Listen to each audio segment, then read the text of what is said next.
Yo, before we get into today's video, I just want to say thank you guys, bro, for real. The support on my last couple of videos have been wild, and I'm honestly still surprised at how fast things have been moving, bro. Like, y'all got my second video past 2,000. My third video is about to hit 1,000 too. It's at 900 right now. But I really appreciate everyone who's been watching, liking, showing love. It really does mean a lot. It's been giving me even more motivation to keep pushing, keep growing, keep dropping gems for y'all. But hey, speaking about gems, now with that being said, let me ask you this. Have you ever finished a rec game with randoms feeling like you barely got to do anything? Like you hardly touched the ball, scored a few points, even though deep down you know you've got more in your bag? If that sounds like you, trust me, keep watching, because once I started approaching rec games with a certain mindset, everything changed. I found myself scoring with ease, even without needing to dominate the ball. And if you've been feeling stuck and you want to score more, because let's be for real, it's way more fun when you're actually getting buckets. Stick around, let's get into it.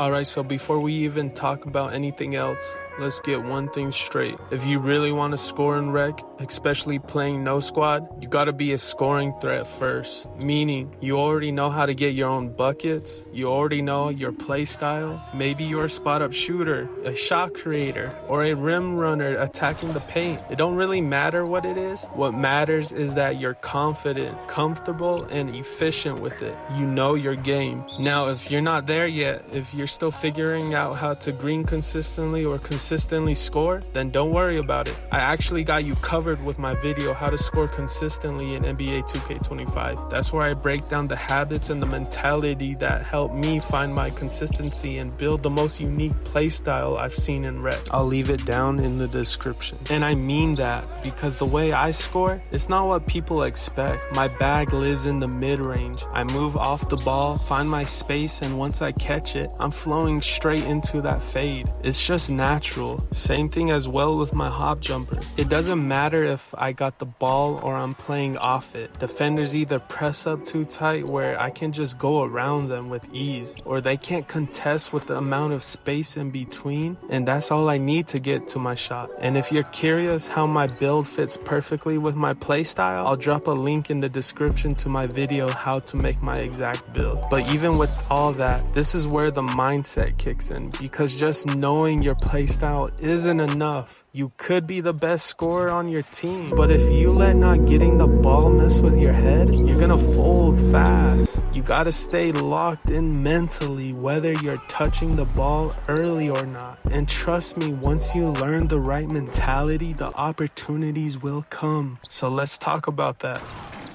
Now this part right here, this is what changed everything for me. If you want to consistently score even with random teammates playing no squad rec, if you want to earn that trust, if you want to actually enjoy playing this game and win, it's not just about your jump shot or your build. It's about these two traits. They go hand in hand, and if you're missing even one, I promise you, you're gonna struggle. The moment I started applying these two traits to my game, everything opened up. Let me show you what I mean. Sometimes in rec, you're gonna be ignored, you're gonna be wide open, your IQ will be high, and you'll still get passed over. And in that moment, you're gonna feel something rise up, pride, frustration, maybe even a little bitterness. You start thinking, they're selling, I'm open, why am I not getting the ball? And here's where most people fall off. They give into that emotion, they become emotional fast. They check out, they start holding the ball longer when they don't get it. They stop playing defense, they stop cutting, they start becoming part of the problem because they couldn't handle the test of being ignored. But if you got patience, you keep playing the right way, you stay focused, you stay active off ball, you stay in rhythm, you know your shots, you trust that your time will come. And that's when humility steps in, because instead of forcing your way into games, you let the game come to you. You don't beg, you don't whine, you don't chase for stats or try to play hero ball. You stay humble and you show through your actions, not your voice, that you're reliable. I've been in games where dudes were dribbling the whole shot clock, turning it over and just trying to prove something, but I stay moving, I stay ready, and eventually the team notices. That same guy who ignored me at first, he gets humbled by the game. He keeps missing, he keeps selling, and when he finally realizes he needs help, guess who's been locked in the whole time? Me. And they start giving me the ball. And I don't use that moment to show off. I don't act like I'm better than them. I use it to keep hooping the right way. I'm just grateful that the game gave me my moment. And guess what? That humility builds trust. The team sees that I'm not out here for myself. I'm here to hoop, and when they see that, they start respecting it.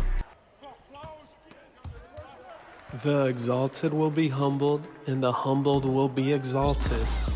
That's something you see in rec game after game, but it goes deeper. There's a system in 2K25 called the overall performance. You've probably seen it. It separates players into categories like casual, hooper, baller, pro, MVP. And I've noticed something very real. The players with the worst personality traits, the selfish ones, the arrogant ones, the impatient ones, the ones that act petty, they're almost always in the casual or hooper category, sometimes even in baller.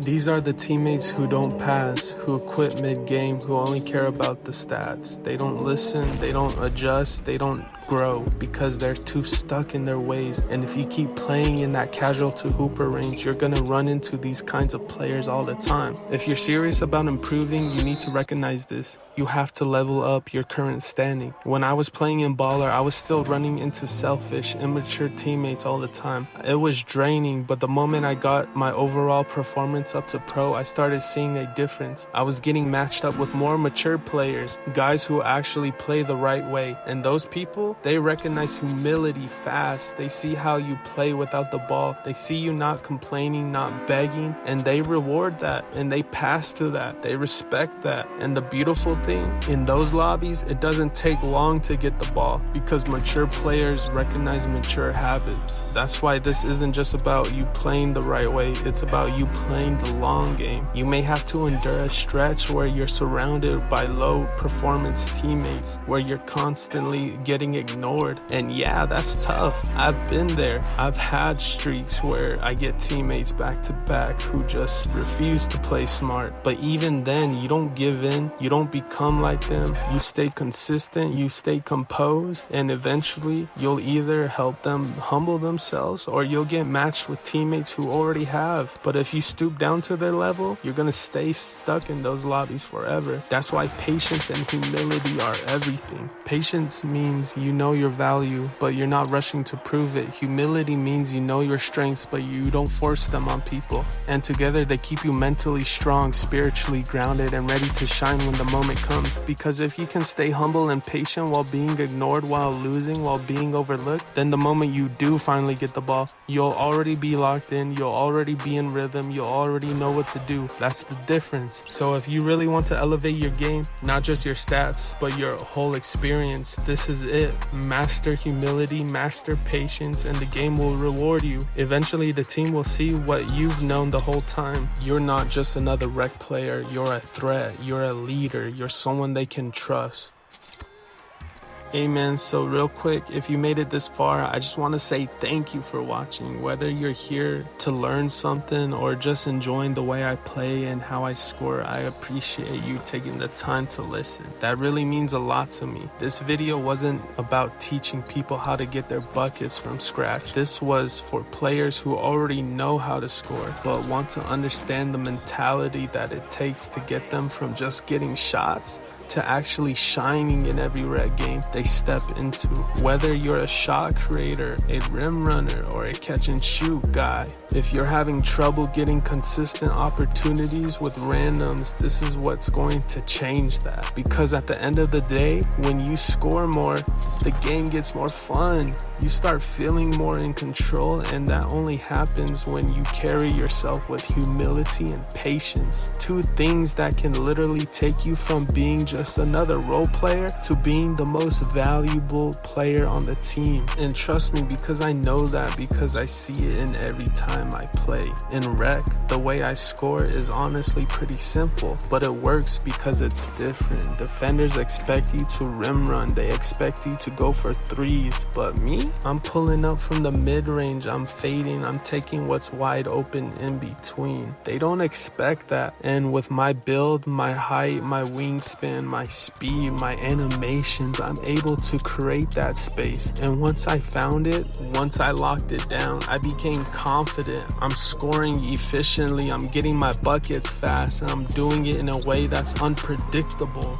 That's what makes me dangerous. If you already know how to score, but you're struggling to get your opportunities because you're playing with randoms and no squad, these are two mentalities I shared today that are key to unlocking all of that. They'll put you in a position to get noticed, get touches, and get results. And like I said earlier, it doesn't take months to learn this. It just takes consistency, focus, and humility. That's it. Now it's your turn to take the steps. Keep grinding. I believe in you.